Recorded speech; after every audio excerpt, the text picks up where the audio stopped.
ನಮಸ್ಕಾರ 9 ಗಂಟೆಯ ಪ್ರೈಮ್ ನ್ಯೂಸ್ಗೆ ತಮಗೆಲ್ಲ ಆತ್ಮೀಯವಾದ ಸ್ವಾಗತ.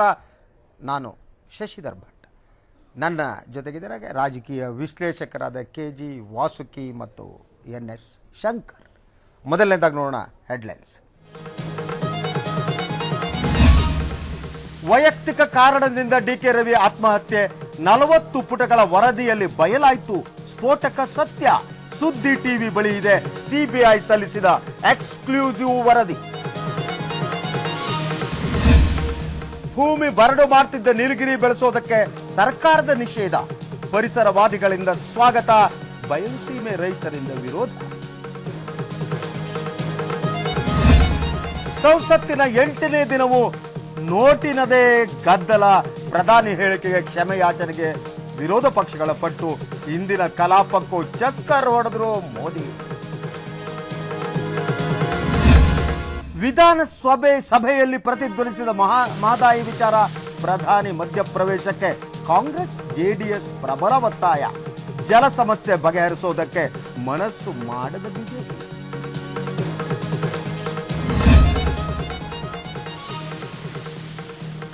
ಮದುವೆಗೆ ತಟ್ಟಿದ್ದ ಗರಿಷ್ಠ ಬೆಲೆ ನೋಟು ನಿಷೇಧ, ಬರೀ 500 ರೂಪಾಯಿಯಲ್ಲೇ ಲಗ್ನ ಮಾಡಿದ ಸೂರತ್ನ ಕುಟುಂಬ.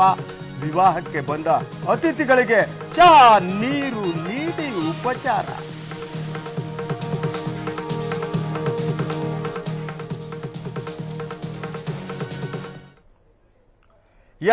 ಇವತ್ತಿನ ಮೊದಲ ಸುದ್ದಿ DK ರವಿ ಅವರ ನಿಗೂಢ ಸಾವೇನಿತ್ತು ಅದು ಆತ್ಮಹತ್ಯೆ ಅಂತ CBI ನೀಡಿದ ವರದಿಗೆ ಸಂಬಂಧಿಸಿದ್ದು. ನಾವು ನಿನ್ನೆ ನಮ್ಮ ಪ್ರೈಮ್ ನ್ಯೂಸ್ನಲ್ಲಿ ಸಂಪೂರ್ಣವಾಗಿ ಈ ವಿಚಾರದ ಬಗ್ಗೆ ಚರ್ಚೆ ಮಾಡಿದೆ. ಇವತ್ತು ನಮ್ಮ ಬಳಿ ಈ ಒಂದು CBI ವರದಿ ನನ್ನ ಬಳಿ ಇದೆ. 40 ಪುಟಗಳ ಈ ವರದಿಯಲ್ಲಿ ಸಂಪೂರ್ಣವಾಗಿ ಈ ಪ್ರಕರಣಕ್ಕೆ ಸಂಬಂಧಿಸಿದಂಥ ತನಿಖೆ ಏನು, ಅದರ ಒಳಗಿನ ವಿಚಾರಗಳು, ವಿವರಗಳು ಎಲ್ಲವೂ ನನ್ನ ಬಳಿ ಇದೆ. ಈ ಒಂದು ವರದಿ ಇರೋದು ಕೇವಲ ನಿಮ್ಮ ಪ್ರೀತಿಯ ಸುದ್ದಿ ಟಿವಿಯ ಬಳಿ ಮಾತ್ರ. ಆದ್ದರಿಂದ ನಮಗಿದು ಬಹಳ, ಈ ವರದಿ ಬಗ್ಗೆ ಇವತ್ತು ಕೂಡ ನಾವು ಚರ್ಚೆ ಮಾಡ್ತೇವೆ. ಯಾಕೆಂದರೆ ಈ 40 ಪುಟಗಳಲ್ಲಿ ಹಲವಾರು ಅಂಶಗಳನ್ನು ಇಲ್ಲಿ ಪ್ರಸ್ತಾಪ ಮಾಡಲಾಗಿದೆ.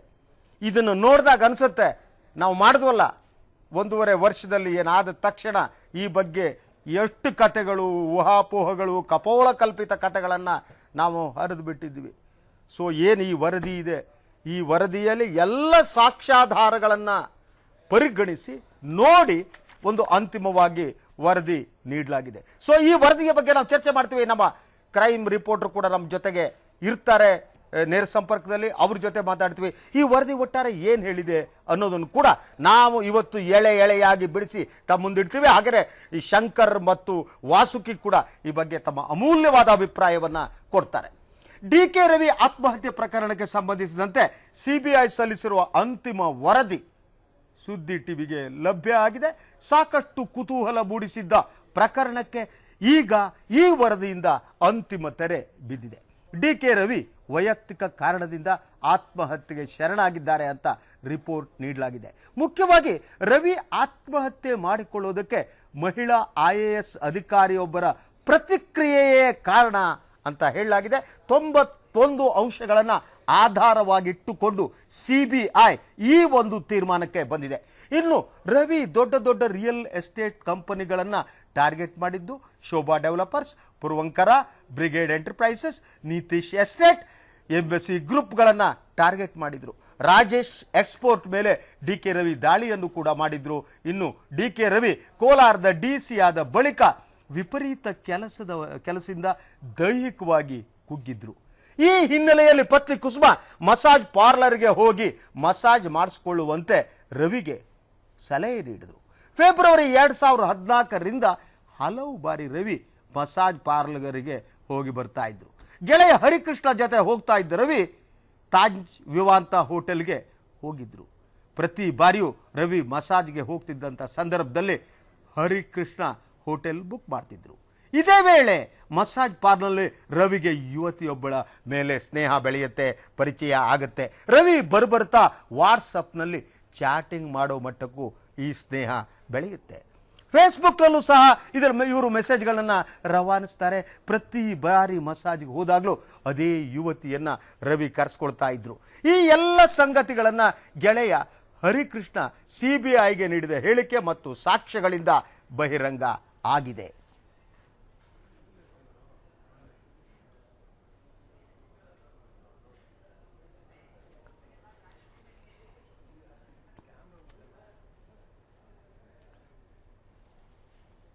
ಎಸ್, ನನಗೆ ಈ ಪ್ರಕರಣ, ಈ ವರದಿಯನ್ನು, ಏನು 40 ಪುಟಗಳ ವರದಿಯನ್ನು ನಾನು ಈ ಸಂಜೆ ನೋಡ್ತಾ ಕೂಡ್ತಾ ಇದ್ದಾಗ ನನಗೊಂದು ತಕ್ಷಣ ಒಂದು ಸಾಲು ನನ್ನ ಮನಸ್ಸಿನಲ್ಲಿ ಬಂತು. ಪ್ರೀತಿಯೇ ನೀನೆಷ್ಟು ಕ್ರೂರಿ. ಪ್ರೀತಿ ಕ್ರೂರಿನ ಗೊತ್ತಿಲ್ಲ, ಇರುವೆ ಅದು ಚರ್ಚೆ ಮಾಡ್ತೇವೆ. ಇದೇನಿದೆ, ಇಡೀ ಈ ಪ್ರಕರಣದ ಸೆಂಟರ್ ಪಾಯಿಂಟ್ ಪ್ರೇಮ, ಪ್ರೀತಿ, ವಿರಸ, ವಿರಹ ಎಲ್ಲವೂ ಕೂಡ ಈ ಕಥೆಯಲ್ಲಿ, ಈ ಸ್ಟೋರಿಯಲ್ಲಿ ಇದೆ. ಈಗ ನಮ್ಮ ಕ್ರೈಮ್ ಏನು ಬ್ಯೂರೋ ಮುಖ್ಯಸ್ಥರಾದ ಶರತ್ ನನ್ನ ಜೊತೆ ನೇರ ಸಂಪರ್ಕದಲ್ಲಿ ಇದ್ದಾರೆ. ಶರತ್. ಎಸ್ ಶರತ್, ಹೇಳಿ, ಏನು ಇದೊಂದು ರೀತಿಯ ಪ್ರೀತಿಯ ಪ್ರಕರಣ, ಪ್ರತಿ ಅಂಶವನ್ನ ವರದಿಯಲ್ಲಿ ಸ್ಪಷ್ಟಪಡಿಸಲಾಗಿದೆ. ಇದು ಒಂದು ರೀತಿ ಬಹುಮುಖ ಪ್ರೀತಿ ಅಂತ ಅನ್ಸುತ್ತೆ. ಶೆಲ್ಲಿ ಅನ್ನುವ ಅವ್ರ ಜೊತೆ ಇರುವ ಪ್ರೀತಿ, ನಂತರ IAS ಅಧಿಕಾರಿಯೊಬ್ಬರ ಜೊತೆ ಇರುವ ಪ್ರೀತಿ, ಇನ್ನೊಂದು ಜೊತೆ ಮದುವೆಯಾದ ಹೆಂಡತಿ ಜೊತೆ ಪ್ರೀತಿ ಮಾಡೋದಕ್ಕೆ ಸಾಧ್ಯ ಆಗದೆ ಇರೋದು, ನಾನು ನಿನಗೆ ಮಗುವನ್ನು ಕೊಡಲಾರೆ ಅಂತ ಹೇಳಿದ ಅಂಶಗಳು ಕೂಡ ಇದೆ. ಒಟ್ಟಾರೆ ಈ ಒಂದು ಪ್ರಕರಣ ಏನಿದೆ, ನಾನು ಹೇಳಿದೆ ಪ್ರೀತಿಯೇ ನೀನೆಷ್ಟು ಕ್ರೂರಿ ಅಂತ. Yes, your reaction please. Yes Shashidhar, ಏನು ಈ ಒಂದು ಪ್ರಕರಣವನ್ನು ನೋಡ್ತಾ ಇದ್ರೆ DK ರವಿ ತಮ್ಮ ಪ್ರೊಫೆಷನಲ್ ಒಂದು ಕೆಲಸದಲ್ಲಿ ಎಷ್ಟು ದಕ್ಷ ಮತ್ತು ಪ್ರಾಮಾಣಿಕನಾಗಿದ್ನು, ಅದೇ ರೀತಿಯಲ್ಲಿ ಆತ ವೈಯಕ್ತಿಕ ಜೀವನದಲ್ಲಿ ಹಲವಾರು ತುಮುಲಗಳ ಜೊತೆಗೆ ಆತ ತೊಳಲಾಟದಲ್ಲಿ ತೊಡಗಿದ್ದ.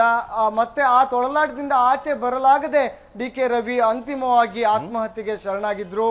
ಅಂದ್ರೆ CBI ಸಲ್ಲಿಸಿರುವಂತಹ 40 ಪುಟಗಳ ವರದಿಯಲ್ಲಿ ಇವೆಲ್ಲವೂ ಕೂಡ ಸ್ಪಷ್ಟವಾಗಿ ಚಿತ್ರಿಸಲಾಗಿದೆ. CBI 22ನೇ ತಾರೀಕೆ ಈ ಒಂದು ಬಿ ರಿಪೋರ್ಟ್ ಅನ್ನ ಈಗಾಗಲೇ ಸಬ್ಮಿಟ್ ಮಾಡಿರುವಂತದ್ದು.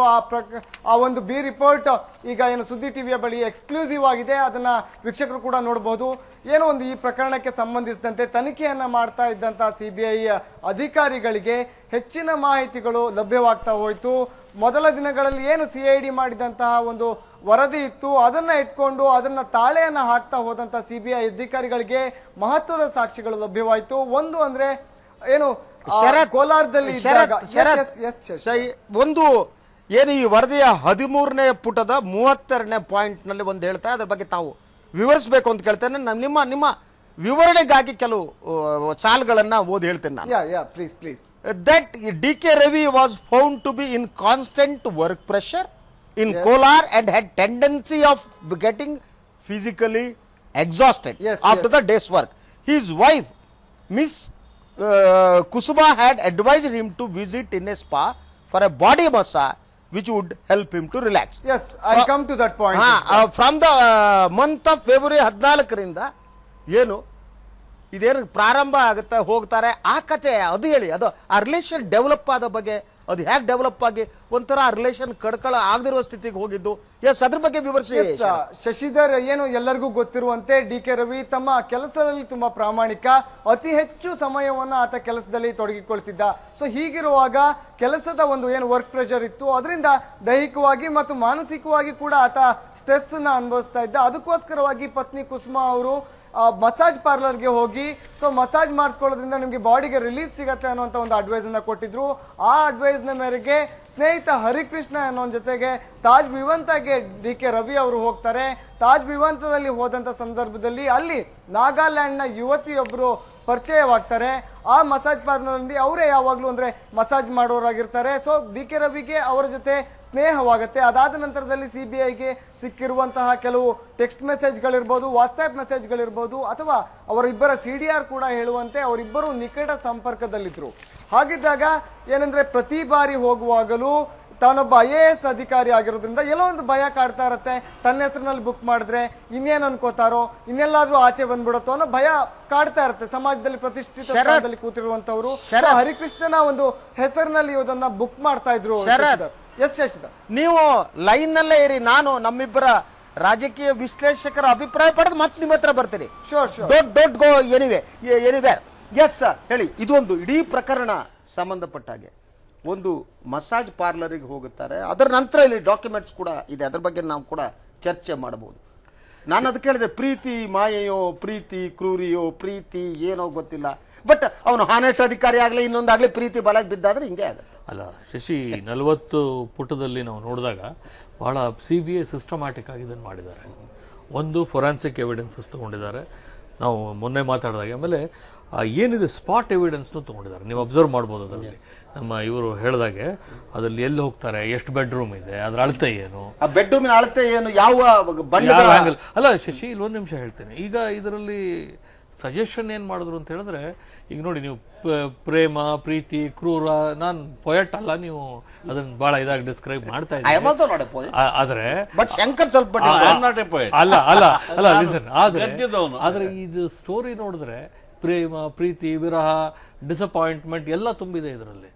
CBIನಲ್ಲಿ ನೀವು 13 ಮತ್ತು 14ನೇ ಪೇಜ್ ನೋಡಿದಾಗ ಶೆಲ್ಲಿಯಿಂದ ಶುರುವಾಗುತ್ತೆ.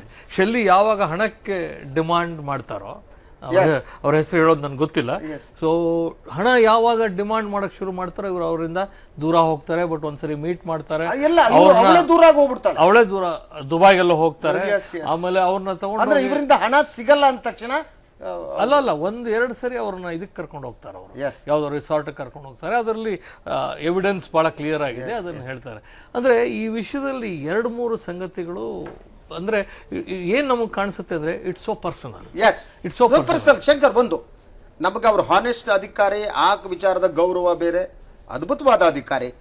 ಆ ಕಾರಣಕ್ಕೆ ಅಷ್ಟೆಲ್ಲ ಪ್ರತಿಭಟನೆ ನಡೆದಿರ್ಬೋದು. ಕೇವಲ ರಾಜಕೀಯ ಪಿತೂರಿಗಳು ಏನೇ ಇರಲಿ, ಅದು ಒಂದೆಡೆ. ಆದ್ರೆ ಇನ್ನೊಂದೆಡೆ ವೈಯಕ್ತಿಕ ಬದುಕಿನ ಒಳಗಡೆ ಅವರೆಲ್ಲೋ ಒಂದು ಪ್ರೀತಿಯ ಹುಡುಕಾಟದಲ್ಲಿದ್ರ, ಅವ್ರಿಗೆ ಏನು ಬೇಕು ಅನ್ನೋದು ಅವ್ರ ಹೆಂಡತಿಯಿಂದ ಸಿಕ್ಕಿಲ್ವಾ?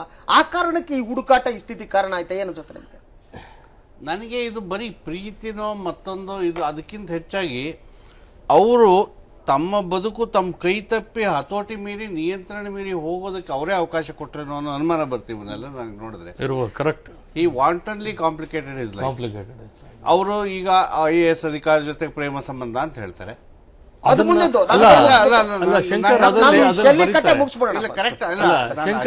ಅದ್ರಲ್ಲಿ ಬರೀತಾರೆ. ಅಲ್ಲ, ಶೆಲ್ಲಿಯ ಕಾಂಟ್ಯಾಕ್ಟ್ ನಲ್ಲಿ ಹೇಳ್ತಿರೋದು ಅವ್ರ ಜೊತೆ ಪ್ರೇಮ ಅಂತಾರೆ. ಇವ್ರ ಜೊತೆ ಇನ್ನೇನಾಗಿರೋದು ಗೊತ್ತಿಲ್ಲ. ಒಂದು ವಿಷಯ ಗೊತ್ತಿಲ್ಲ ಅಂದ್ರೆ he had no control of his emotions. ಇಲ್ಲ, ಒಂದು ವಿಷಯ ಒಂದ್ ಸೆಕೆಂಡ್. ನಾನು ಈ ಮಾಧ್ಯಮದಲ್ಲೂ ನಾವೆಲ್ಲ ವಿ ವೆಂಟ್ ಓವರ್ ಬೋರ್ಡ್, ನಾವೇನೋ ಬೇರೆ ಬೇರೆ ರಿಪೋರ್ಟ್ ಮಾಡಿದ್ವಿ. ಆದ್ರೆ ನಾನು ನಿನ್ನೆನೂ ಸಹ ಎಕ್ಸಾಂಪಲ್ ಕೊಟ್ಟೆ. ಶ್ರೀಕಾಂತ್ ರಾಮಸ್ವಾಮಿ ಡೆಕ್ಕನ್ ಕ್ರಾನಿಕಲ್ ಅಲ್ಲಿ ಇದನ್ನ ಕೋಟ್ ಮಾಡಿ ಬರೀತಾರೆ. ಅವ್ರು ಏನ್ ಬರೀತಾರೆ ಅಂತ ಹೇಳಿದ್ರೆ, ಇವರ ವಾಟ್ಸಪ್ಗಳು, ಇವರ ವಾಟ್ಸಪ್ ಒಂದ್ ಸೆಕೆಂಡ್ ಇವರು IAS ಆಫೀಸರ್ ಬಗ್ಗೆ ನಾವು ಏನ್ ಮಾತಾಡ್ತಾ ಇದೀವಿ, ಅವರು ಚೀಫ್ ಸೆಕ್ರೆಟರಿ ಹತ್ರ ಹೋಗ್ತಾರೆ, ಹೋಗಿ ಕಂಪ್ಲೇಂಟ್ ಕೊಡ್ತಾರೆ.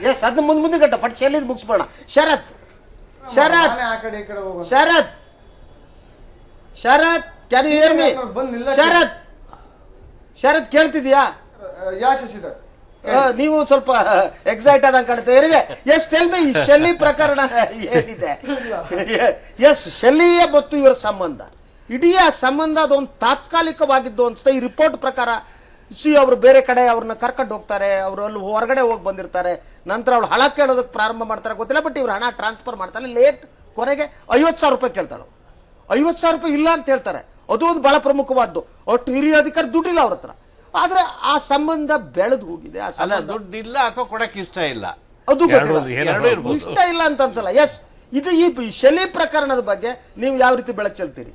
ಶಶಿಧರ್ ಒಬ್ಬ IAS ಆಫೀಸರ್ ಆಗಿ ಅವರು ತಮ್ಮ ಪ್ರತಿಷ್ಠಿತ ಸ್ಥಾನದಲ್ಲಿ ಅವ್ರ ಹೆಸರು ಹಾಳು ಮಾಡ್ಕೊಳ್ಬಾರ್ದು ಅನ್ನೋ ದೃಷ್ಟಿಯಿಂದ ಸ್ನೇಹಿತನೊಬ್ಬನ ಹೆಸರಿನಲ್ಲಿ ಯಾವಾಗ್ಲೂ ಬುಕ್ ಮಾಡ್ತಿದ್ದ. ಮತ್ತೆ ಯಾವಾಗ್ಲೂ ಹರಿಕೃಷ್ಣ ಅವ್ರಿಗೆ ಕೇಳ್ತಿದ್ದ, make sure that Shelley will be massaging me ಅಂತ. ಅಷ್ಟು ಒಂದು ಅವರೇ ಬರಬೇಕು ಅನ್ನುವಂತ ಒಂದು ಇದು ಮಾಡ್ತಿದ್ದ. ಆ ರೀತಿಯಲ್ಲಿ ಒಂದು ಭಾವನಾತ್ಮಕ ಸಂಬಂಧವೂ ಕೂಡ ಬೆಳೆದಿರಬಹುದು. ಅದಾದ ನಂತರದಲ್ಲಿ ಯಲಹಂಕದ ರೆಸಾರ್ಟ್ ಒಂದಕ್ಕೂ ಕೂಡ ಆಕೆಯನ್ನ ಕರೆದುಕೊಂಡು ಹೋಗ್ತಾನೆ. ಅದಾದ ನಂತರದಲ್ಲಿ ಮಲ್ಲೇಶ್ವರಂನ HDFC ಬ್ಯಾಂಕ್ನಲ್ಲಿ ಒಮ್ಮೆ 10,000 ಮತ್ತೊಮ್ಮೆ 20,000 ಹಣವನ್ನು ಕೂಡ ಡೆಪಾಸಿಟ್ ಮಾಡ್ತಾನೆ ಶೆಲ್ಲಿಯ ಅಕೌಂಟಿಗೆ.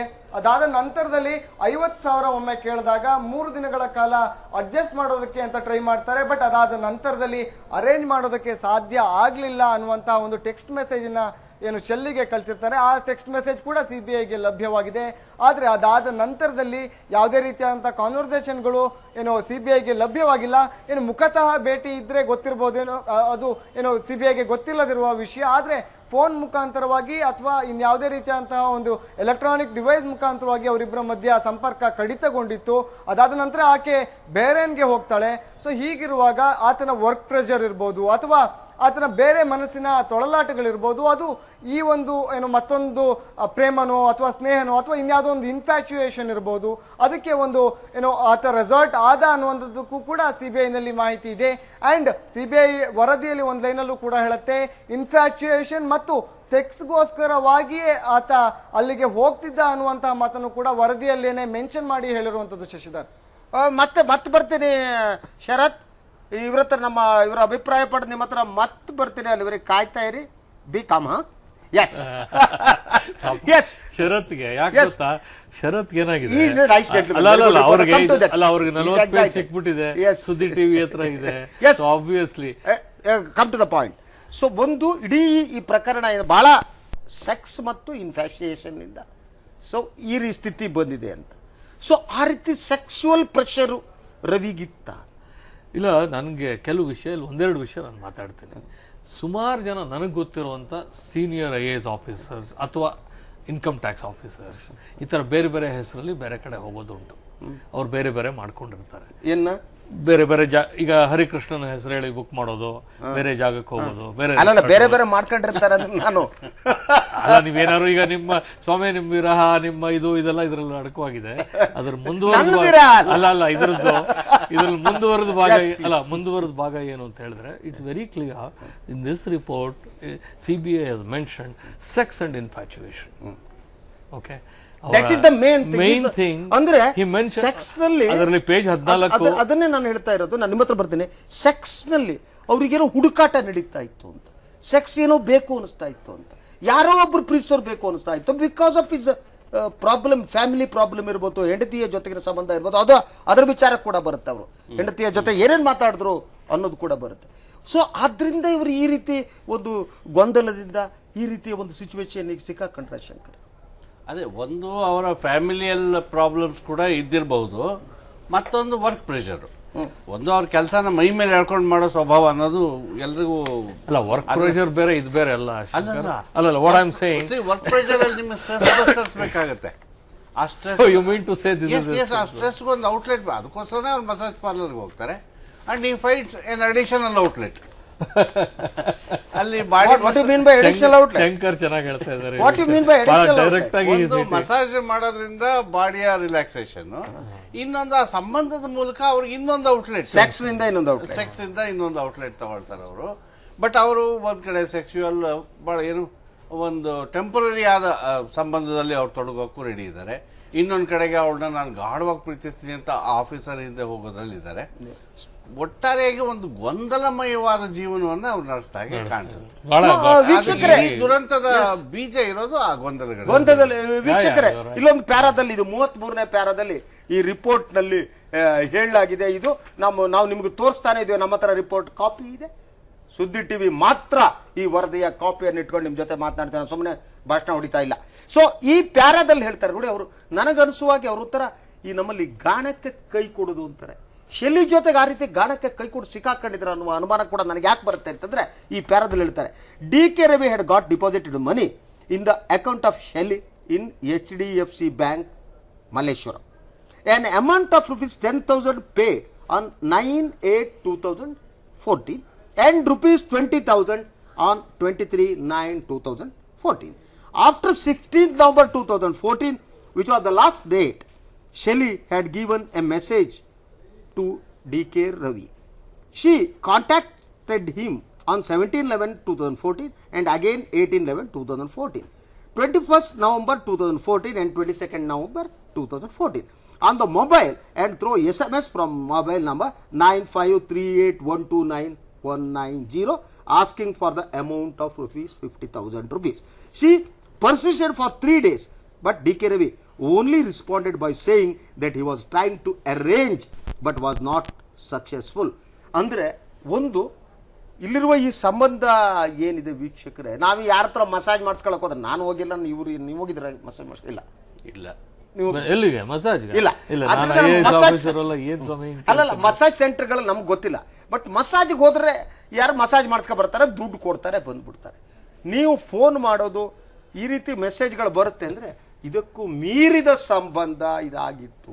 ಕೇವಲ ಮಸಾಜ್ ಮಾಡುವ ಹುಡುಗಿ ಮಾತ್ರ ಅವಳು ಆಗಿರಲಿಲ್ಲ ಅನ್ನೋದು ಇಲ್ಲಿ ಎಸ್ಟಾಬ್ಲಿಷ್ ಆಗ್ತಾ ಹೋಗುತ್ತೆ. ಯಾಕಂದರೆ ಅವಳನ್ನು ಹೊರಗಡೆ ಕೂಡ ರವಿ ಕರ್ಕೊಂಡು ಹೋಗ್ತಾರೆ. ಸೊ ಹೊರಗಡೆ ಕರ್ಕೊಂಡು ಹೋಗ್ತಾರೆ, ಬರ್ತಾರೆ, ಅವಳು ದುಡ್ಡು ಕೇಳೋದಕ್ಕೆ ಪ್ರಾರಂಭ ಮಾಡ್ತಾಳೆ. ಸೊ ದುಡ್ಡು ಕೊಡೋದಕ್ಕೆ ನೀವು 10,000 ಕೊಡ್ತಾರೆ, ಓಕೆ ಫೈನ್, 50,000ಕ್ಕೆ ಬರುತ್ತೆ. ಆವಾಗ ಪ್ರಾಮಾಣಿಕರಾದವ್ರ ಹತ್ರ ಹಣ ಇಲ್ಲ ಅಂತ ನಾನು ಇವತ್ತು ನಂಬಿದ್ದೇನೆ, ಅವರ ಪ್ರಾಮಾಣಿಕರು ಅಂತ ನಾನು ನಂಬಿದ್ದೇನೆ. ಸೊ ಪ್ರಾಮಾಣಿಕರಾದರೂ 50,000 ರೂಪಾಯಿ ಕೊಡೋ ಸಣ್ಣ ಅಮೌಂಟ್ ಅಂದರೆ ಅಲ್ವೇ ಅಲ್ಲ. 50,000 3 ದಿನಕ್ಕೆ ತಗೋತಾರೆ ಅವರು. 3 ದಿನ ತಗೊಂಡ್ರು 50,000 ರೂಪಾಯಿ ಕೊಡೋದಕ್ಕೆ ಅವರಿಗೆ ಆಗಲ್ಲ. ನಂತರ ಮಾತುಕತೆ ನಿಂತು ಹೋಗುತ್ತೆ CBI ಪ್ರಕಾರನೇ. ಅಂದರೆ ಆಕೆ ಶೆಲ್ಲಿ ಅಂದ್ಕೊಂಡಿರ್ಬೋದು, ಏನು ಈಗ ಈ ಮನುಷ್ಯದ ದುಡ್ಡು ಊಟಲ್ಲ, ಇನ್ನು ಕಟ್ಕೊಂಡು ಏನು ಮಾಡ್ಬೋದು. ಇಲ್ಲ, ಅಲ್ಲಿ ಇನ್ನೊಂದು ಪಾಸಿಬಿಲಿಟಿ ಇದೆ ಶಶಿ. ಅಷ್ಟೊತ್ತಿಗೆ ಇವರು ಈ ಸಂಬಂಧ ಸಾಕು ಅನ್ನೋ ತೀರ್ಮಾನಕ್ಕೆ ಬಂದಿರ್ಬೋದು. ಅಲ್ಲ, ದುಡ್ಡು ಬರ್ತಾ ಇದ್ರು ಸಾಕು ಅಂತಿರ್ಲಿಲ್ಲ ಅವಳು. ಅಲ್ಲಲ್ಲ, ಇವ್ರು ರವಿ, ನಾ ಹೇಳೋದು ರವಿಗೆ ಈ ಸಂಬಂಧ ಇಲ್ಲ, ರವಿಗೆ ಹಾಗೆ ಅನ್ಸಲ್ಲ. ರವಿಗೆ ಹಾಗೆ ಅನಿಸಿದ್ರೆ ಅವ್ರು 3 ದಿನ ಟೈಮ್ ತಗೋತಿರ್ಲಿಲ್ಲ. ಅಲ್ಲಲ್ಲ, ಅದು ಪ್ರಿಟೆಕ್ಸ್ ಇರ್ಬೋದು. ಯಾಕಂದ್ರೆ ಈಗ ಆಗಸ್ಟ್ನಲ್ಲೂ ಸೆಪ್ಟೆಂಬರ್ನಲ್ಲೂ ಅವರು ಲಾಸ್ಟ್ ಕೊಟ್ಟಿದ್ದಾರೆ.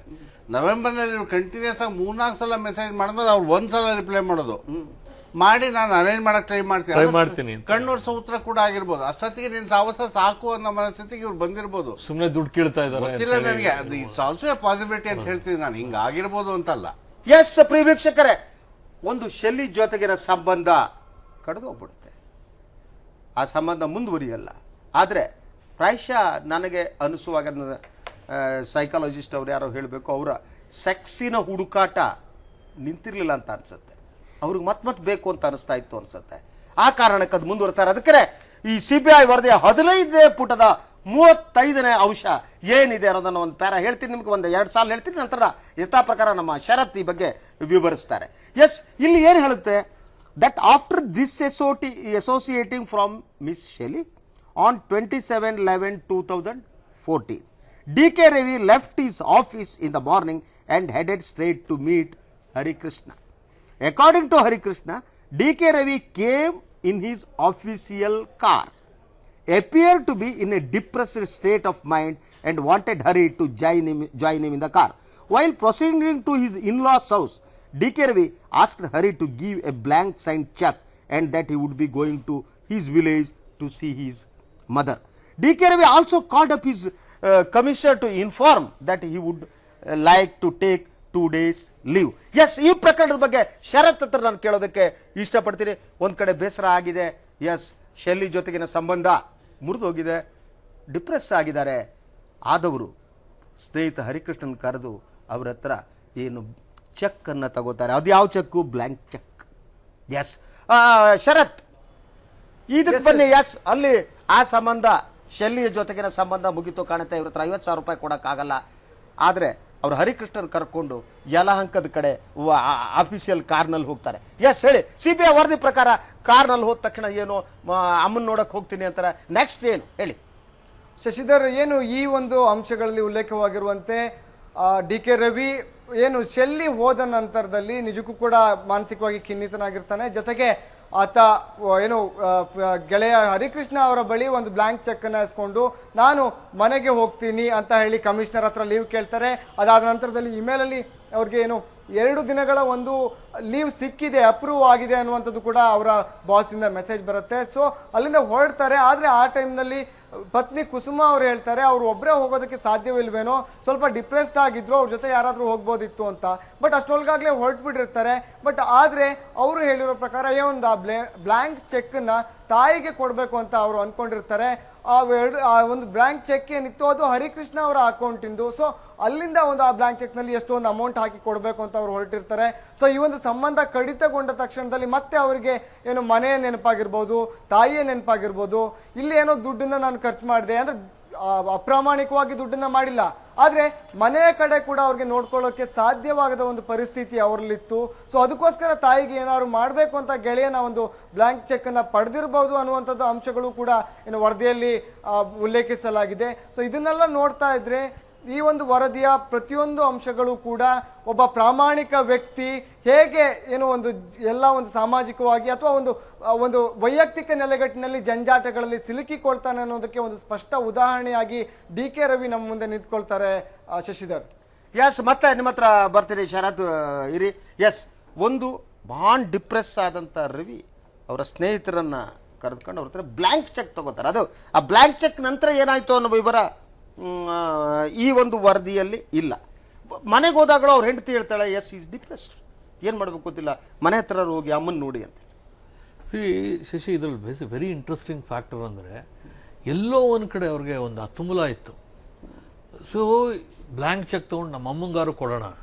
ಸೊ ಈಗ ಎರಡು ವಿಷಯ, ಅವರ 50,000 ಕೊಡೋಕ್ಕಾಗಿಲ್ಲ, ಎಲ್ಲೋ ಗಿಲ್ಟ್ ಇರ್ಬೋದೇನೋ ಅವ್ರಿಗೆ, ಇದು ಕಾಡ್ತಾ ಇತ್ತೇನೋ, ಮನೆಗೆ ತೊಗೊಂಡೋಗಿ ದುಡ್ಡು ಕೊಡೋಣ ಅಂತೇಳಿ ಅಫಿಷಿಯಲ್ ಕಾರ್ಲ್ಲಿ ಹೋಗ್ತಾರೆ, ರಜಾ ಹಾಕ್ತಾರೆ. ಅಂದರೆ ಈ ಆಮೇಲೆ ಏನಾಗುತ್ತೆ ನಮಗೆ ಗೊತ್ತಿಲ್ಲ, ಚೆಕ್ ಕೊಟ್ಟರು ಬಿಟ್ಟರು ಅಂತ CBI ಈ ವರದಿನಲ್ಲಿ ಹೇಳಿಲ್ಲ. ಆದರೆ ಭಾಳ ಇಂಟ್ರೆಸ್ಟಿಂಗ್ ಅಂದರೆ he wants to keep all this thing alive. ಅವರ ಲಿಂಕ್ಗಳನ್ನು ಅವರು he wanted to keep alive. That is what it very clearly says. Yes Shankar, ಒಂದು ತುಂಬ ಡಿಸ್ಟರ್ಬ್ ಆಗಿರ್ತಾರೆ, ಬ್ಲ್ಯಾಂಕ್ ಚೆಕ್ ಅನ್ನ ತಗೋತಾರೆ. ಸೊ ಇಡೀ ವರದಿಯಲ್ಲಿ ಹೇಳ್ತಾರೆ, ಅವ್ರ ಹೆಂಡತಿ ಪ್ರತಿಯೊಬ್ಬರು ಹೇಳ್ತಾರೆ, ಯಾಕೋ ನೀವು ಇವತ್ತು ಸರಿ ಇಲ್ಲ, ಏನೋ ನಿಮ್ಗೇನೋ ಆಗಿದೆ, ನಿಮ್ಮ ಮನಸ್ಸು ಸರಿ ಇಲ್ವಾ ಅಂತ ಕೇಳ್ತಾರೆ. ಆಗ ಅವ್ರು ಹೇಳ್ತಾರೆ, ಇಲ್ಲ ನಾನು ಹಳ್ಳಿಗೆ ಹೋಗ್ಬಿಡ್ತೀನಿ, ಸೊ ಅಮ್ಮನ ನೋಡ್ಕೊ ಬರ್ತೀನಿ ಅಂತ. ಅದೇ that is what you know he wants to take some refuge. ನಾನು ಅಮ್ಮನ ನೋಡ್ಕೊ ಬರ್ತೀನಿ ಅಂತಾರೆ. ಡ್ರೈವರ್ ಬೇಡ ಅಂತಾರೆ, ನಾನೇ ಕಾರ್ ಡ್ರೈವ್ ಮಾಡ್ಕೊಂಡು ಹೋಗ್ತೀನಿ ಅಂತಾರೆ. ಬಟ್ ಉಳಿದವರಿಗೆಲ್ಲ ಗೊತ್ತಾಗುತ್ತೆ ಇಡೀ ರವಿಯ ಬಿಹೇವಿಯರ್ ಅಲ್ಲಿ ಆದ ಬದಲಾವಣೆಯನ್ನ ಅವರೆಲ್ಲ ಗಮನಿಸಿರ್ತಾರೆ. ಈ CBI ವರದಿಯಲ್ಲಿ ಈ ಪ್ರತಿಯೊಂದು ಅಂಶ ಕೂಡ ಇದರಲ್ಲಿ ಎವಿಡೆನ್ಸ್ ಇದ್ದ ಹೇಳ್ತಾರೆ ಅವರು. ಸುಮಾರು 9 ಎವಿಡೆನ್ಸ್ ನ ಇದು ಮಾಡ್ತಾರಲ್ಲಿ, ಮಾಡಿದ ನಂತರ ಈ ರಿಪೋರ್ಟ್ ಅಲ್ಲಿ ಇದನ್ನ ಬರೀತಾರೆ. ನೋಡಿ, ಇಲ್ಲೊಂದಿದೆ, ಇದು ಬಹಳ ನನಗೆ ಇದು ಗೊತ್ತಿಲ್ಲ. ನಂತರ ನೋಡಿ, when he reaches the house in the village, DK Ravi was seen writing something on a paper which he stopped when Chandrasekhar came in. DK Ravi denied having any problem and claimed to be in a good health. But according to Chandrasekhar, DK Ravi was indeed appearing disturbed. DK Ravi had also told that he had handed over check for rupees 30 lakhs to his mother. ಇದು ತನ್ನ ಅಮ್ಮನಿಗೆ 30 ಲಕ್ಷ ರೂಪಾಯಿ check ಅನ್ನ ಕೊಟ್ಟಿದ್ದೇನೆ ಅಂತ ರವಿ ಏನು ಚಂದ್ರಶೇಖರ್ ಅವರ ಬಳಿ ಹೇಳ್ತಾರೆ, ಅಲ್ಲೇ ಬರೀತಿರ್ತಾರೆ. ಆದ್ರೆ ಅದು 30 ಲಕ್ಷ ಏನಾಯ್ತು ನಮಗದು ಕೂಡ ಇದು ಒಂದು ಇದೆ. ಅದು ಎಸ್, ನಾವು ಇದ್ರ ಬಗ್ಗೆ ಶರತ್ ಹತ್ರ ಕೇಳ್ತೀನಿ. ಶರತ್, ಶಶಿಧರ್, ಇಡೀ ನೋಡಿ ಇದು 15ನೇ ಪುಟದ 35ನೇ ಪ್ಯಾರಾದಲ್ಲಿ ಹೇಳಲಾಗ್ತಾ ಇದೆ, ಒಂದು 30 ಲಕ್ಷ ರೂಪಾಯಿ ಚೆಕ್ ಕೊಟ್ಟ ಪ್ರಶ್ನೆ ಬರುತ್ತೆ. 30 ಲಕ್ಷ ರೂಪಾಯಿ ಚೆಕ್ ಅನ್ನ ನಾನು ನನ್ನ ಅಮ್ಮನಿಗೆ ಕೊಡ್ತಿದ್ದೀನಿ ಅಂತ ಹೇಳಿ DK ರವಿ ಏನು ಚಂದ್ರಶೇಖರ್ ಅವರ ಬಳಿ ಹೇಳ್ತಾರೆ. ಈ ಬಗ್ಗೆ ಏನ್ ಮತ್ತೇನು ವಿವರಗಳಿವೆ? ಶಶಿಧರ್, ಏನು 30 ಲಕ್ಷ ಚೆಕ್ ಅನ್ನ ಚಂದ್ರಶೇಖರ್ ಅನ್ನೋರ ಹೆಸರಿನಲ್ಲಿ ನಾನು ಅಮ್ಮನ್ಗೆ ಕೊಟ್ಟಿದ್ದೇನೆ ಅಂತ ಹೇಳ್ತಾರೆ. ಬಟ್ ಅವರ ಫ್ಯಾಮಿಲಿಯಲ್ಲಿ ಇವತ್ತಿಗೂ ಕೂಡ ಅದನ್ನ ಡಿನೈ ಮಾಡ್ತಾ ಇದ್ದಾರೆ, ಆ ರೀತಿಯಾದಂತಹ ಯಾವುದೇ ಚೆಕ್ ನಮಗೆ ಸಿಕ್ಕಿಲ್ಲ ಅಂತ. ಆದ್ರೆ ಚಂದ್ರಶೇಖರ್ ಅವರು ಆರೋಪ ಮಾಡುವ ಪ್ರಕಾರ ಆ ಚೆಕ್ ಅಂದ್ರೆ ಆ ಹಣ ಅವ್ರ ಅಕೌಂಟ್ ಇಂದ ಹೋಗಿತ್ತು ಅಂತ. ಸೊ ಹಾಗಾದ್ರೆ ಅವರು ಮನೆಗೆ ಅದನ್ನ ಕೊಟ್ಟಿದ್ರ, ತಾಯಿಗೆ ಅದನ್ನ ಕೊಟ್ಟಿದ್ರ, ಅಥವಾ ಅವರು ರಿಯಲ್ ಎಸ್ಟೇಟ್ ನಲ್ಲೂ ಕೂಡ ಫೇಲ್ಯೂರ್ ನ ಕಂಡಿದ್ರು, ಆ ಒಂದು ಏನಾದ್ರು ಸಾಲಗಳು ಅಥವಾ ಇನ್ಯಾವುದಾದ್ರೂ ಕಮಿಟ್ಮೆಂಟ್ ಅನ್ನ ತೀರಿಸಿಕೊಳ್ಳೋದಕ್ಕೆ ರವಿ ಅದನ್ನ ಖರ್ಚು ಮಾಡಿದ್ರ ಅನ್ನೋದು ಅಸ್ಪಷ್ಟವಾಗಿದೆ. ಆದ್ರೆ CBI ಮಾಹಿತಿ ವರದಿಯಲ್ಲಿ ಉಲ್ಲೇಖಿಸಿರುವ ಪ್ರಕಾರ 30 ಲಕ್ಷ ಚೆಕ್ ಅನ್ನ ಕೊಟ್ಟಿರೋದು ಹೌದು, ಆದ್ರೆ ಯಾರಿಗೆ ಕೊಟ್ಟರು ಅದು ವಿಸ್ತೃತವಾಗಿಲ್ಲ. ಬಟ್ ಶರತ್, ನೀವು ಕ್ರೈಮ್ ರಿಪೋರ್ಟರ್ ಆಗಿದ್ರೆ, ಬಹಳ ಕಾಲದಿಂದ ಕ್ರೈಮ್ ಮಾಡ್ತಿದ್ದೀರಿ, CBI ಈ ಆಂಗಲ್ ನೋಡ್ಬೇಕಿತ್ತಲ್ಲ, ಈ 30 ಲಕ್ಷ ರೂಪಾಯಿ ಎಲ್ಲೋಯ್ತು, ಈ 30 ಲಕ್ಷ ರೂಪಾಯಿ ಬೇರೆ ಕಡೆ ಹೋಗಿರುವುದು ಇಡೀ ಪ್ರಕರಣಕ್ಕೆ ಬೇರೆ ತಿರುವು ಕೊಡ್ತಾ ಅದನ್ನ ನೋಡ್ಬೇಕಾಗಿತ್ತು ಅಂತ ಅನ್ಸಲ್ವ ತಮ್ಗೆ? ಎಸ್ ಶಶಿಧರ್, ಇವನ್ CBI ಅಧಿಕಾರಿಗಳು ಕೂಡ ಅದ್ರ ಬಗ್ಗೆ ಕೂಲಂಕುಷವಾದ ಒಂದು ತನಿಖೆಯನ್ನ ಖಂಡಿತವಾಗ್ಲೂ ಮಾಡಿರ್ತಾರೆ. ಆದ್ರೆ ವರದಿಯಲ್ಲಿ ಅದು ಮೆನ್ಷನ್ ಮಾಡುವಂತ ಘನತೆ ಅದಕ್ಕಿಲ್ವಾ ಅಂತ ಅನ್ಸುತ್ತೆ. ಅದಕ್ಕೋಸ್ಕರವಾಗಿ ಅದನ್ನ ಅವರು ಮೆನ್ಷನ್ ಮಾಡೋದಕ್ಕೆ ಹೋಗಿಲ್ಲ. ಬಟ್ ಅಸಾದ್ರೂ ಕೂಡ ಏನು ಈ ಒಂದು ಇಡೀ ಒಂದು ಪ್ರಕರಣ ಏನಿತ್ತು, CBIಗೆ ಇದ್ದಿದ್ದು ಕೆಲ ಆರೋಪಗಳು, ಅಂದ್ರೆ ಪೊಲಿಟಿಕಲ್ ಕಿಲ್ಲಿಂಗ್ ಅಂತ ಇತ್ತು, ಅಥವಾ ಇದ್ರ ಹಿಂದೆ ಇನ್ನೇನೋ ರಾಜಕೀಯ ಪ್ರೇರಣೆ ಇದೆಯೋ, ಅಥವಾ ಅವರ ಮೇಲೆ ಸರ್ಕಾರದಿಂದ ಪ್ರೆಷರ್ ಇತ್ತು, ಈ ರೀತಿಯಾದಂತಹ ಆರೋಪಗಳು ಕೇಳಿ ಬಂದಿತ್ತು.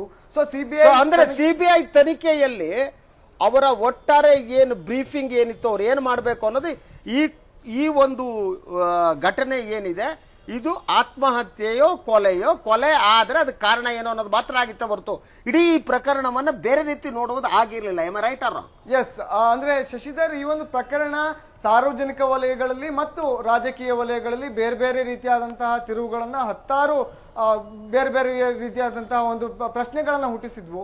ಆದರೆ CBIಗೆ ಮಾತ್ರ ಸ್ಪಷ್ಟವಾದಂತಹ ಒಂದು ನಿಲುವಿತ್ತು. ಜೊತೆಗೆ ಅವರ ತನಿಖೆ ಕಂಪ್ಲೀಟ್ 360 ಡಿಗ್ರಿ ಆ್ಯಂಗಲ್ನಲ್ಲೇ ಈ ಒಂದು ಪ್ರಕರಣವನ್ನು ತನಿಖೆಯನ್ನು ಮಾಡಲಾಗಿದೆ. ಆದರೆ ಎಲ್ಲೂ ಕೂಡ ಅದು ಕೊಲೆ ಆಗಿರಲಿ ಅಥವಾ ಅವರಿಗೆ ಬೆದರಿಕೆ ಇದ್ದ ಬಗ್ಗೆ ಆಗಲಿ ಅಥವಾ ಅವ್ರಿಗೆ ಇನ್ಯಾವುದೋ ಒಂದು ಅಂಡರ್ವರ್ಲ್ಡ್ ಥ್ರೆಟ್ ಇತ್ತು, ಇನ್ನೊಂದು ಥ್ರೆಟ್ ಇತ್ತು, ಸರ್ಕಾರದ ಪ್ರಭಾವಿ ವ್ಯಕ್ತಿಗಳು ಅವ್ರ ಮೇಲೆ ಪ್ರೆಷರ್ನ ಹಾಕ್ತಾ ಇದ್ರು, ಆ ಎಲ್ಲ ಅಂಶಗಳನ್ನು ಕೂಡ ಗಣನೆಗೆ ತೆಗೆದುಕೊಂಡು CBI ಒಂದು ಎನ್ಕ್ವೈರಿಯನ್ನು ಮಾಡಿರೋದು. ಆದರೆ ಅದೆಲ್ಲೂ ಕೂಡ ಈ ಅಂಶಗಳು ಪತ್ತೆ ಆಗಿಲ್ಲ. ಎಲ್ಲ ಕಡೆಯೂ ಪ್ರಶ್ನೆ ಏನೋ ಪತ್ತೆ ಆಗಿರುವ ಒಂದೇ ಒಂದು ಅಂಶ ಅಂತಂದ್ರೆ ವೈಯಕ್ತಿಕ ಕಾರಣಗಳು. ಅದು ನೀವು ಮುಂಚೆಯೇ ಹೇಳಿದಂತೆ ಈ ಪ್ರೀತಿ, ಪ್ರೇಮ, ಪ್ರಣಯ ಅಥವಾ ವಿರಹ ಇರ್ಬೋದು, ಸರಸ ಇರ್ಬೋದು, ಅದನ್ನ ಫಸ್ಟ್ ಲೈನ್ನಲ್ಲೇ ಕೂಡ CBI ವರದಿಯಲ್ಲಿ ಉಲ್ಲೇಖಿಸ್ತಾರೆ.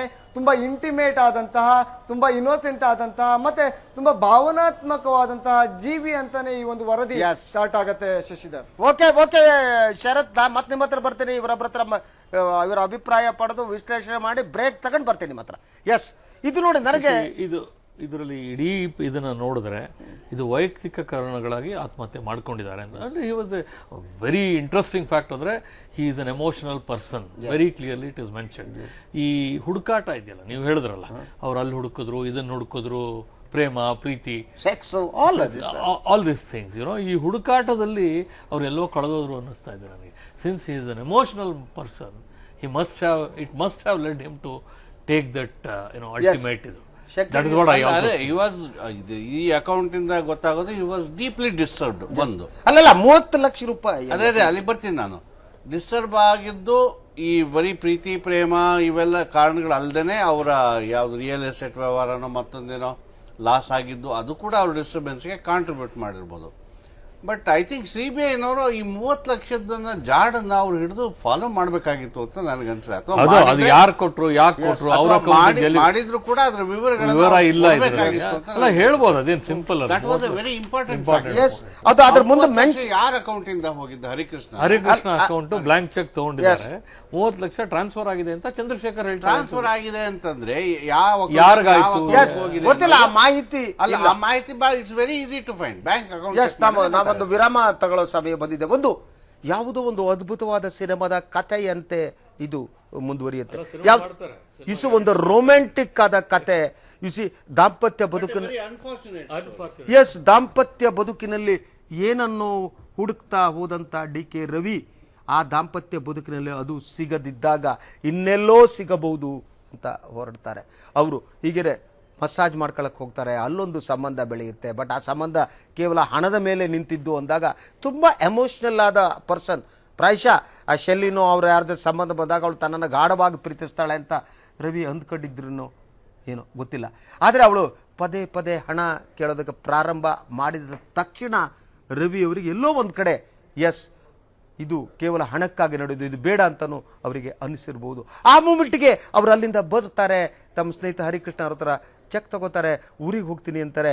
ಅಲ್ಲಿ ಹೋಗ್ಬೇಕಾದ್ರೆ 30 ಲಕ್ಷ ರೂಪಾಯಿ ಹಣವನ್ನು ಚೆಕ್ಕನ್ನು ಬರೀತಾರೆ, ಟ್ರಾನ್ಸ್ಫರ್ ಆಗುತ್ತೆ. ಎಲ್ಲಿ ಹೋಗುತ್ತೋ ಗೊತ್ತಿಲ್ಲ. ಆದರೆ ಈ ಇನಿಷಿಯಲ್ ಈ ಘಟನಾವಳಿಗಳನ್ನು ನೋಡಿದಾಗ ಆಗಲೇ ಆತ್ಮಹತ್ಯೆ ಮಾಡ್ಕೋಬೇಕು ಅಂತ ರವಿ ಯೋಚನೆ ಮಾಡಿದ್ರ ಗೊತ್ತಿಲ್ಲ. ಬಟ್ ಎಲ್ಲವನ್ನ ಕೊನೆಯ ಸಲ ಒಂದ್ಸಲ ಅಮ್ಮನನ್ನು ನೋಡಬೇಕು ಅಂತ ಅವ್ರಿಗೆ ಅನಿಸ್ತಾ ಗೊತ್ತಿಲ್ಲ. ಯಾರಿಗೋ ಕೊಡಬೇಕಾದ ದುಡ್ಡಿದೆ, ಕೊಟ್ಬಿಡೋಣ ಅಂತ ಅವ್ರಿಗೆ ಅನಿಸ್ತಾ ಎಲ್ಲ ಖಾತೆಗಳನ್ನು, ಅಕೌಂಟನ್ನು ಕ್ಲೋಸ್ ಮಾಡಿಬಿಟ್ಟು ಹೋಗಿ ಶಿವನ ಪಾದ ಸೇರ್ಕೋಬೇಕು ಅಂತ ಅನಿಸ್ತಾ ರವಿಗೆ ಗೊತ್ತಿಲ್ಲ. ಆದರೆ ಇದು ಹೇಳ್ತಾ ಹೋಗುತ್ತೆ ಅವರ ಮನಸ್ಸು ತುಂಬ ಡಿಸ್ಟರ್ಬ್ ಆದ ಮನಸ್ಸು ಆಗಲೇ ಎಲ್ಲೋ ಆತ್ಮಹತ್ಯೆಯ ಕಡೆ ಯೋಚನೆ ಮಾಡ್ತಿರ್ಬೋದು. ಅದಕ್ಕೆ ಬೇಕಾದ ಪೂರ್ವ ಸಿದ್ಧತೆಯನ್ನು ಅವರು ಮಾಡ್ಕೊಂಡಿರ್ಬೋದು ಅಂತ ಕೂಡ ಈ ಒಂದು CBI ವರದಿಯನ್ನು ನೋಡಿದಾಗ ನಮಗೆ ಅನಿಸುತ್ತೆ. ಎನಿವೇ, ನಾನೀಗೊಂದು ವಿರಾಮವನ್ನು ತಗೋತೇನೆ. ವಿರಾಮದ ನಂತರ ಪ್ರೈಮ್ ನ್ಯೂಸ್ ಮುಂದುವರಿಯುತ್ತೆ. ಪ್ರಿಯ ವೀಕ್ಷಕರೇ, ವಿರಾಮದ ನಂತರ ತಮಗೆಲ್ಲ ಮತ್ತೊಮ್ಮೆ ಸ್ವಾಗತ.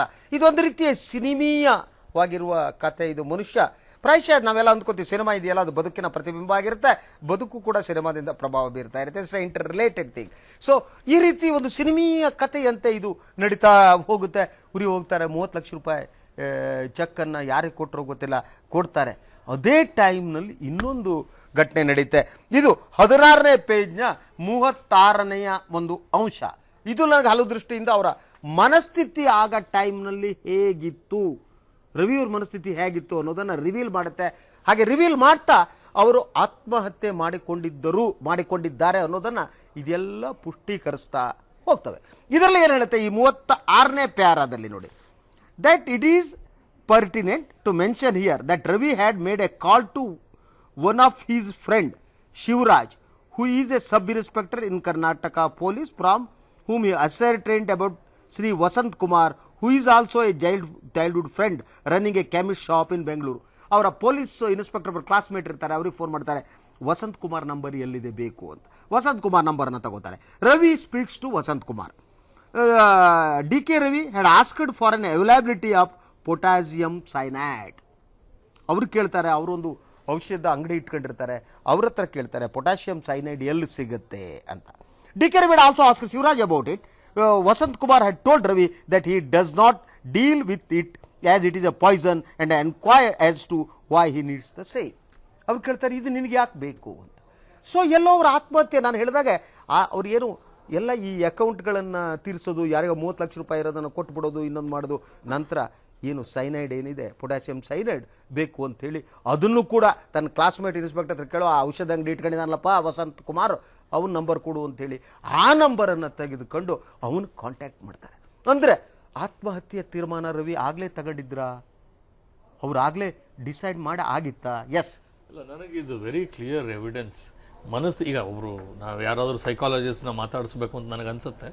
ಬಟ್ ಇವ್ರು ಬರೆದಿರೋದೆಲ್ಲ ನೋಡಿದ್ರೆ he has made his mind, he has made up his mind. ನಾನು ಮಾಡ್ಕೊಳ್ಬೇಕು, I have to commit suicide, I have to decide. ನಮ್ಮ ತಾಯಿನ ನೋಡಬೇಕು, ನನ್ನ ಕೊನೆ ಆಸೆ ಅದು. I will go to my mother, I will meet her. ಒಂದು ಚೆಕ್ ಬ್ಲ್ಯಾಂಕ್ ಚೆಕ್ ಕೊಡು, ಬ್ಲ್ಯಾಂಕ್ ಚೆಕ್ ಬರೀತೀನಿ, ನಾನೇ ಡ್ರೈವ್ ಮಾಡ್ಕೊಂಡು ಹೋಗ್ತೀನಿ. ಈಗ ಅವ್ರು ಬಂದಾಗಲೂ ಅಷ್ಟೇ ಅದೇ ಥರ ಅವರು ನಿಮ್ಗೆ ಗೊತ್ತಿರ್ಬೇಕು. ಅಂದ್ರೆ ಆ ಶೆಲ್ಲಿಯಿಂದ ಹೊರಗಡೆ ಬರುವ ಹೊತ್ತಿಗೆ ಅವ್ರು ಆತ್ಮಹತ್ಯೆ ತೀರ್ಮಾನ ತಗೊಬಿಟ್ಟಿದ್ರು. ಇದು ಇನ್ನೇನೇನೋ ಡಿಸ್ಟರ್ಬೆನ್ಸ್ ಇರುತ್ತೆ ಅಂತ ಅನ್ಸುತ್ತೆ ನನಗೆ. I am not able to understand. But ಅವ್ರ ಮನಸ್ಥಿತಿ ಮಾತ್ರ ಬಹಳ ಕೆಟ್ಟ ಒಂದು ಡಿಪ್ರೆಸಿಂಗ್ ಸ್ಟೇಟಲ್ಲಿ ಇತ್ತು ಅಂತ ಅನ್ಸುತ್ತೆ.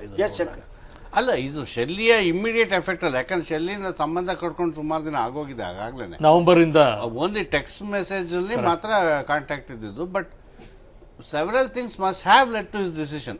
ಯಾವ್ಯಾವುದೋ ಫ್ಯಾಕ್ಟರಿಗಳು ಸೇರಿರ್ಬೋದು, ಎಲ್ಲಾನು ಸೇರಿ ಒಂದು ಬಾಯ್ಲಿಂಗ್ ಪಾಯಿಂಟ್ಗೆ ಬಂದಿರುತ್ತೆ. ಆವಾಗ ಅವ್ರಿಗೆ ವಿಪರೀತ ಡಿಸ್ಟರ್ಬ್ ಆಗಿ ಅಲ್ಲಿಂದ ಮನೆಗೆ ಹೋಗ್ತಾರೆ. ಮನೆಯಿಂದ ಮಾಮೂನ್ ನೋಡ್ಬೇಕು ಅನ್ಸುತ್ತೆ, ಅಲ್ಲಿಗೆ ಹೋಗ್ತಾರೆ, ಚೆಕ್ ತಗೊಂಡು ಚೆಕ್ ಕೊಟ್ಟು ಏನೋ ಒಂದು ಯಾವುದೋ ಒಂದನ್ನ ಕಮಿಟ್ಮೆಂಟ್ ನೀವು ಹೇಳಿದಾಗ ಡಿಸೈಡೆಡ್ ಅಂತ ಅದೇ ಸೈನೈಡ್ ನ ಕೇಳೋದು ಆಗಲೇನೆ ಅವರು ಡಿಸಿಷನ್ ಬಂದಿದ್ದಾರೆ ಅಂತಾನೆ ಅನ್ಸುತ್ತೆ ನನಗೆ.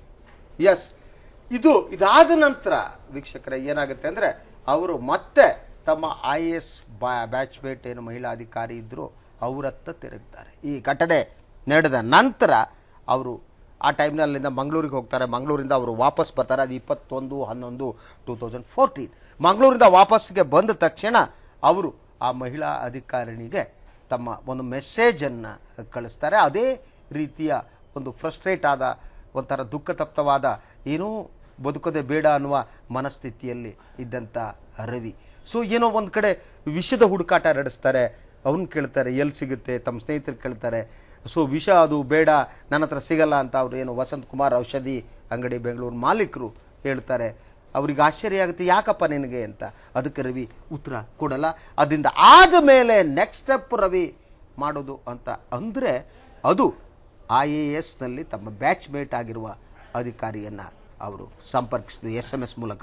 ಎಸ್, ನಮ್ಮ ಏನು ಕ್ರೈಮ್ ಬ್ಯೂರೋ ಶರತ್ ಅವರಿದ್ದರೆ ಈ ವಿಚಾರವನ್ನು ಕೇಳ್ಬೇಡ ಅವ್ರ ಹತ್ರ ಏನು ಅಂತ. ಶರತ್. ಎಸ್ ಶಶಿಧರ್ ಹೇಳಿ. ಈಗ ಏನು ಈ ಒಂದು ಶೆಲ್ಲಿ ಘಟನೆಯ ನಂತರ ಅವರು ಇದ್ದಕ್ಕಿದ್ದಾಗೆ ಊರಿಗೆ ಹೋಗ್ತಾರೆ. ಅಲ್ಲಿ ಊರಿಗೆ ಹೋಗ್ಬಿಟ್ಟು ಚೆಕ್ ಏನೋ ಕೊಡ್ತಾರೆ, ಇನ್ನೊಂದು ಮಾಡ್ತಾರೆ. ಅವತ್ತೇ ಮಂಗಳೂರಿಂದ ಅವ್ರ ನಂತರ ವಾಪಸ್ ಬಂದ ದಿನ ಅವರು ಮಾಡುವ ಕೆಲಸ ಅಂದರೆ IAS ತಮ್ಮ ಬ್ಯಾಚ್ ಮೇಟಿಗೆ SMS ಕಳಿಸೋದಕ್ಕೆ ಪ್ರಾರಂಭ ಮಾಡ್ತಾರೆ. ಈ ಬಂದು ಅವರು SMS ಕಳಿಸಿದ್ರೋ ಬಿಟ್ಟರೋ ಅನ್ನೋ ಮಾಹಿತಿ ಈ ವರದಿಯಲ್ಲಿ ನಮ್ಗೆ ಸಿಗಲ್ಲ. ಇಲ್ಲಿ ಪ್ರಾರಂಭ ಆಗುತ್ತೆ. ಎಸ್, ಅದು ಆದ ತಕ್ಷಣ ಏನಾಯ್ತು? ಶಶಿಧರ್ ಏನು ಅದಾದ ಘಟನೆ ನಂತರ ಪೊಟ್ಯಾಷಿಯಂ ಸೈನೈಡ್ಗೋಸ್ಕರ ಹುಡುಕ್ತಾರೆ. ಮತ್ತೆ ಏನು ತುಂಬಾ ಡಿಪ್ರೆಸ್ಡ್ ಆಗಿರ್ತಾರೆ. ವಾಸುಕಿ ಅವರು ಹೇಳಿದಾಗೆ ಐ ಥಿಂಕ್ ರವಿ ಅವರು he made up his mind to ಏನು ಒಂದು ನಿರ್ಧಾರಕ್ಕೆ ಬಂದಿದ್ರು. ಅದು ಸಾವಿರ್ಬೋದು ಅಥವಾ ಇನ್ನೊಂದಿರ್ಬೋದು, ಅದು ಅವ್ರಿಗೆ ಮಾತ್ರ ಗೊತ್ತಿರುವಂಥ ಸಂಗತಿ.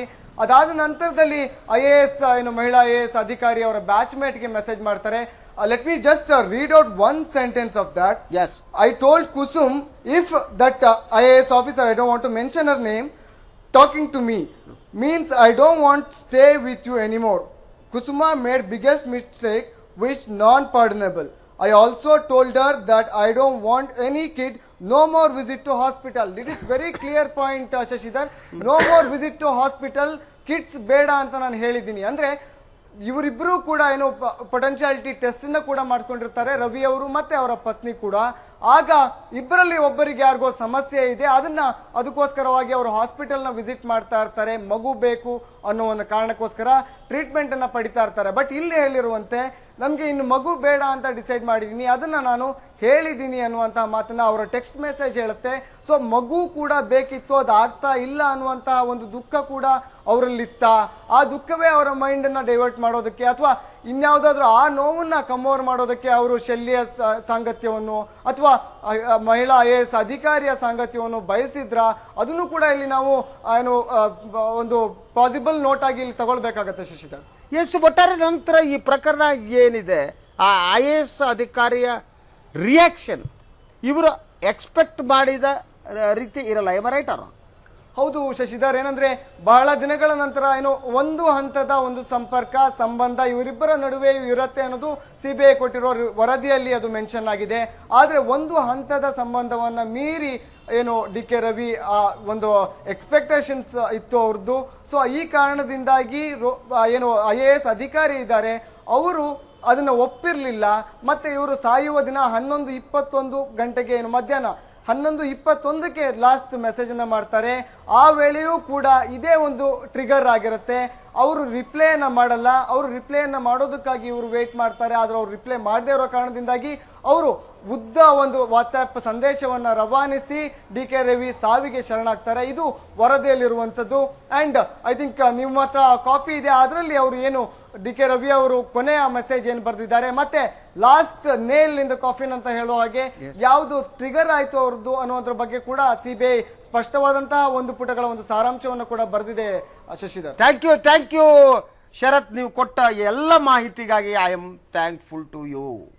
ಎಸ್ ಪ್ರೇಕ್ಷಕರೇ, ಎಸ್ ಈ ಪ್ರಕರಣ ನಾನು ಹೇಳಿದಾಗ ಒಂದು ಸಿನಿಮಾ ರೀತಿ ಒಂದೊಂದು ಯುಸಿ ಒಂದು ಇಂಟರ್ವಲ್ವರೆಗೆ ಏನು, ಇಂಟರ್ವಲ್ ಆದ್ಮೇಲೆ ಏನು, ಈ ರೀತಿ ಪ್ರತಿಯೊಂದು ಕೂಡ ಇಷ್ಟು ಕುತೂಹಲಕರವಾಗಿ ನಡೆದಿದೆ. ಒಂದು ದುರಂತ ಕತೆ, ಇದು ಒಂದು ನೋವಿನ ಕತೆ, ಒಂದು ಅಸಹಾಯಕತೆ, ಒಂದು ಪ್ರೀತಿಯ ವೈಫಲ್ಯದ ಕತೆ. ಈ ಕತೆಗಿರುವ ಆ್ಯಂಗಲ್ಗಳು ಬೇರೆ ಬೇರೆ.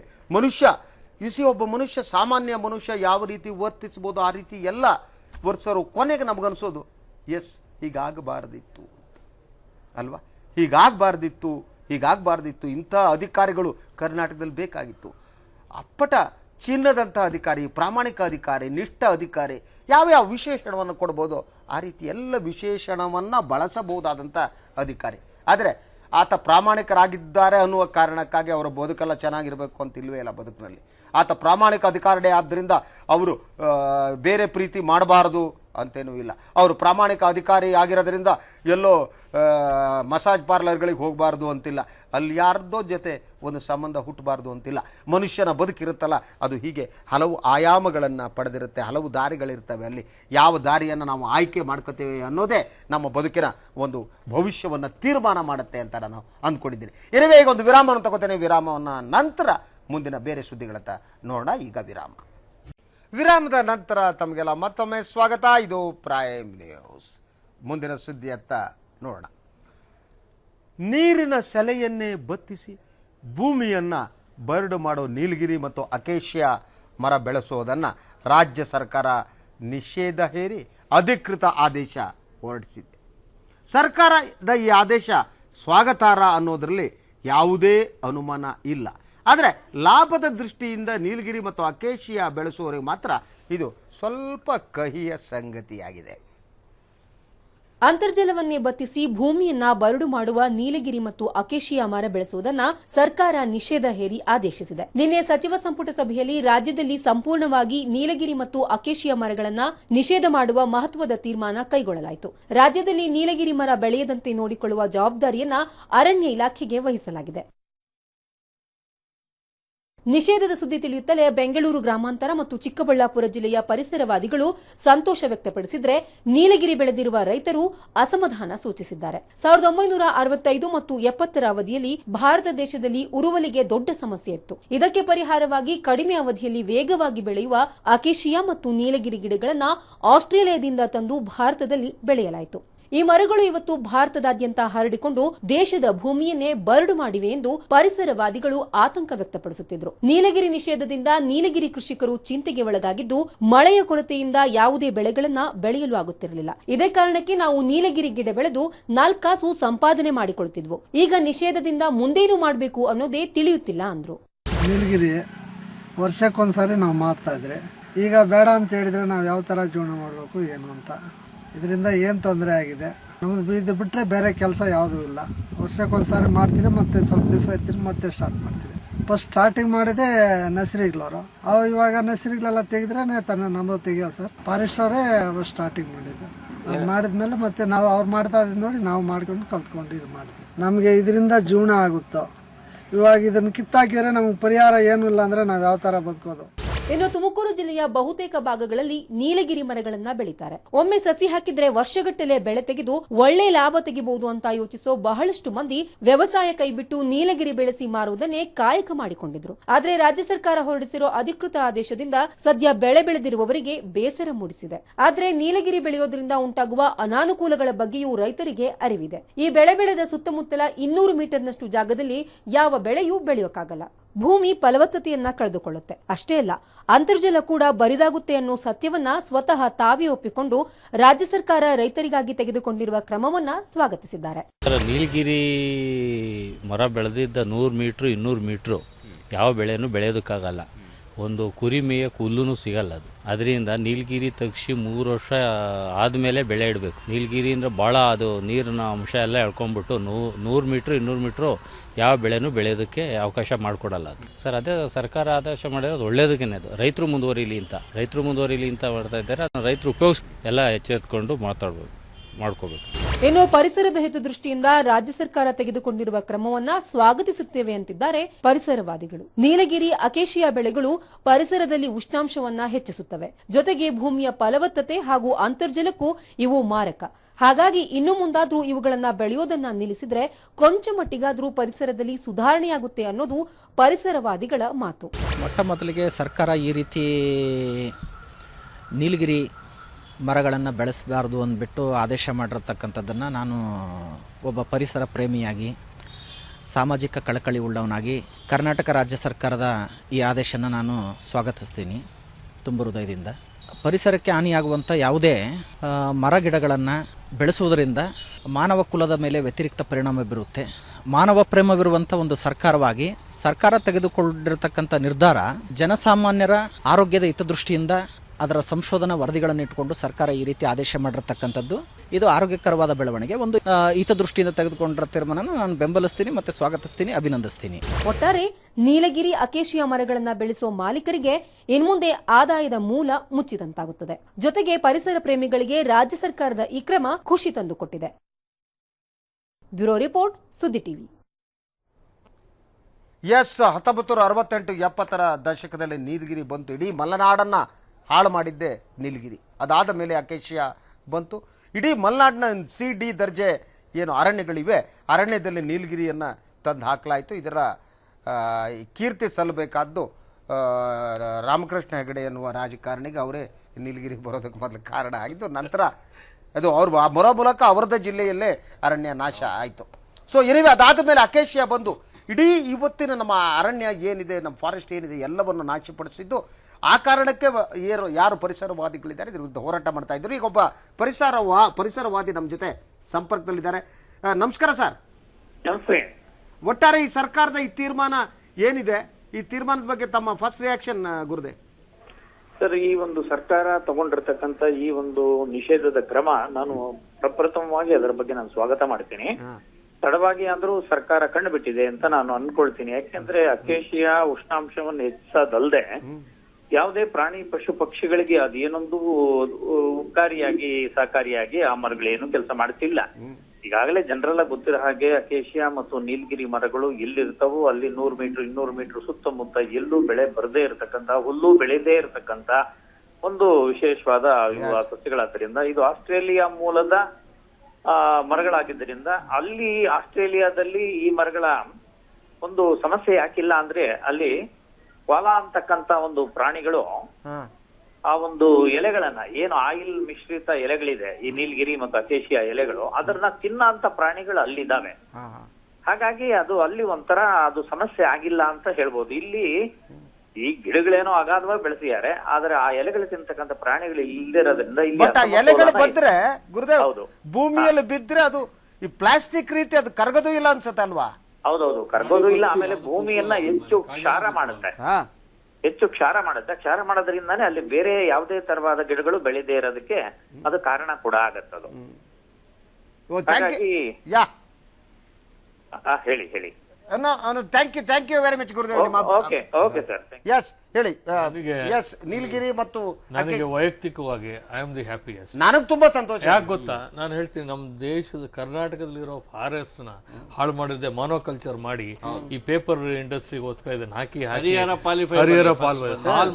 ಈಗ ಉತ್ತರ ಕನ್ನಡದಲ್ಲಿ ನಮ್ಗೆ ಗೊತ್ತಿರೋ ಅಷ್ಟು 68% ಫಾರೆಸ್ಟ್ ಇದ್ದಿದ್ದು 21% ಬಂದಿದೆ. ಈಗ ಏನ್ ಇದಿದ್ಯಾ ನಮ್ಗೆ? ಒಂದ್ ನಿಮಿಷ Shashi, monoculture destroys the ecology of the forest. ಈಗ ಪಾಂಡುರಂಗ ಹೆಗಡೆ ಆಗ್ಬೋದು ಅಥವಾ ನಮ್ಮ ಯಲ್ಲಪ್ಪರೆಡ್ಡಿ ಆಗ್ಬೋದು, ಇವ್ರು ಹೋರಾಟ ಮಾಡ್ತಾ ಇರೋದೇ ಇದ್ರ ವಿರುದ್ಧ. ಅಪ್ಪಿಕೋ ಚಳುವಳಿ ಏನ್ ಶುರು ಆಯ್ತು, ಅದನ್ನ ಹೇಗೆ ಮರೆಯಕ್ ಸಾಧ್ಯ? ನಾವು ಮರ ಕಡಿಬೇಡಿ ಅಂತಲ್ಲ, ಇದನ್ನ ಫಸ್ಟ್ ಕಡ್ದಾಕಿ ಅಂತ ಹೇಳ್ತಾ ಇದ್ರು ಅವರು. ಅಂದ್ರೆ ಎಂಥ ಮರ ಇದು ಅಂತ ಹೇಳಿದ್ರೆ ಒಂದು ಕಾಗೆ ಸಹ ಕೂರಲ್ಲ ಸರ್ ಇದ್ರ ಮೇಲೆ. ನೀವು ನೋಡಿದ್ರೆ ತೋರಿಸಿ ನನಗೆ.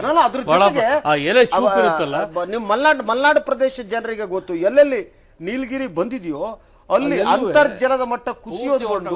ಅದರಿಂದ ಇನ್ನೊಂದಿದೆ, ಎಲ್ಲಿ ನೀಲಗಿರಿ ಪ್ಲಾಂಟೇಶನ್ ಇರುತ್ತಲ್ಲ ಅದರ ಸಮೀಪ ಹಾವುಗಳು, ಅತಿ ಹೆಚ್ಚು ಹಾವುಗಳು ಬಿಕಾಸ್ ಆಫ್ ಅದರ ವಾತಾವರಣ ಹೀಟ್ ಏನಿದೆ, ಆಮೇಲೆ ಅಲ್ಲಿ ವಾತಾವರಣ ಹೀಟ್ ಜಾಸ್ತಿ ಆಗುತ್ತೆ, ಅದು ಕಾರಣ ಇರಬಹುದು. ಅಲ್ಲ, ಆಮೇಲೆ ಇದ್ರ ಹಿಂದೆ ಇನ್ನೊಂದೇನು ಅಂತ ಹೇಳಿದ್ರೆ, ಈಗ ಪೇಪರ್ ಡಿಮಾಂಡ್ ಕಡಿಮೆ ಆಗ್ತಾ ಇದೆ because of the change in the ಸಮಯ ಮೀರ್ತಾ ಇದೆ. ಶಂಕರ್, ಎಸ್, ನಿಮ್ಮ ಅಭಿಪ್ರಾಯ? This is a very very welcome decision. Long over due.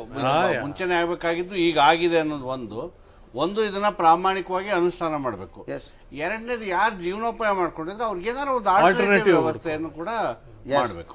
S, alternative ವ್ಯವಸ್ಥೆ ಅದು ಕಷ್ಟ. ರೈತರಿಗೆ ನೀವು ಆಲ್ಟರ್ನೇಟಿವ್ ಏನ್ ಮಾಡ್ತೀರಿ ಅಂತ. ಬಟ್ ಈ ಜಾಗದ ಬದಲು ಬೇರೆ ಯಾವ್ದೋ ಒಂದು ಜಾಗ ಕೊಟ್ಟು ಅವ್ರಿಗೇನೋ ಒಂದು ಬೆಳ್ಕೊಳ್ಳಿ ಅಂತ ಬಿಡಬೇಕು. ಮಾಡ್ಬೋದೇನೋ ಗೊತ್ತಿಲ್ಲ ನನಗೆ. ಏನಿವೆ, ಆದ್ರೆ ಒಟ್ಟಾರೆ ಕರ್ನಾಟಕದ ದೃಷ್ಟಿಯಿಂದ ಏನಿದೆ ಇದು ಬಹಳ ಮಹತ್ವದ ನಿರ್ಧಾರ. ಇಲ್ಲಿ ಬೆಳೆಯಂತ ಮರಗಳಿವೆ ಕಣ್ರಿ, ಹೊನ್ನೆ ಇದೆ, ಮತ್ತಿ ಇದೆ, ತೇಗ ಇದೆ. ಎಸ್, ಇಲ್ಲಿ ಬೆಳೀತಾ ಇರೋದು ನೀವು ಬಿಟ್ಬಿಟ್ಟು ಅದನ್ನೆಲ್ಲ ಕಿತ್ತಾಕ್ಬಿಟ್ಟು ಯಾವ್ದೋ ದೇಶದ್ದು ಇನ್ನು ನೆಕ್ಸ್ಟ್ ಏನ್ ಮಾಡ್ಬೇಕು ಶಂಕರ್ ಅಂದ್ರೆ, ಅದ್ಯಾವ್ದೋ ಪ್ರಾಣಿ ತಿನ್ನುತ್ತಲ್ಲ, ಆ ಪ್ರಾಣಿ ಕರ್ಕೊಂಬರಕ್ಕೆ ಯೋಚನೆ ಮಾಡಕ್ ಇಟ್ಕೊಬೇಕು. ಅದೊಂದು ಬಾಕಿ ಉಳಿದಿದೆ. ಏನಿವೆ, ಇದು ಇವತ್ತಿನ ಪ್ರೈಮ್ ನ್ಯೂಸ್ ಆಗಿತ್ತು. ನಾಳೆ ಶನಿವಾರ, ನಾಡಿದ್ದು ಭಾನುವಾರ, 2 ದಿನ ನಾವು ಬರಲ್ಲ, ವೀಕೆಂಡ್ ನೀವೇ ಎಂಜಾಯ್ ಮಾಡಿ. ಸೋಮವಾರ ಮತ್ತೆ ಹಾಜರಾಗ್ತೀವಿ. ಎನಿವೆ, ತುಂಬ ಹ್ಯಾಪಿ ವೀಕೆಂಡ್. Good night.